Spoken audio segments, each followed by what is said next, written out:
పవన్ కళ్యాణ్ గారు ఈ రోజు మీ బలం చూసుకునే కాపు మహిళలపై వాళ్ళు దాడులకు తెగబడుతున్నారు. ఇంటిపై దాడి చేయడమే కాకుండా కులం పేరుతో దూషించారు. పవన్ కళ్యాణ్ ఇప్పటికైనా ఈ ఘటనని ఖండించాలి. డాక్టర్ అంబటి మౌనిక గారు మాజీ మంత్రి అంబటి రాంబాబు గారి కుమార్తె.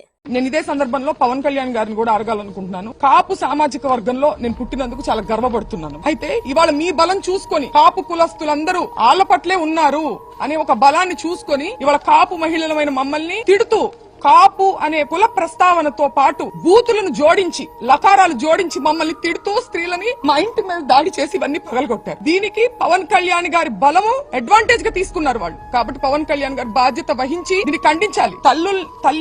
తల్లులందరికీ ఉన్నారండి. రాంబాబు గారు తల్లిని మీరు ఎప్పుడైనా చూడొచ్చు. ఆయన ఎప్పుడు ఒక బార్డర్ క్రాస్ చేసి అసభ్య పదజాలంతో ఏది మాట్లాడినప్పుడు క్షమాపణ చెప్తారు, లేదంటే నేను అలా ఉండాల్సింది కాదని కూడా చెప్పారు. మీ తల్లిని అన్నది ఎవరు? పవన్ కళ్యాణ్ గారు. తల్లులనే సాంప్రదాయం ఎక్కడుందో మీ మనసుకు తెలుసు.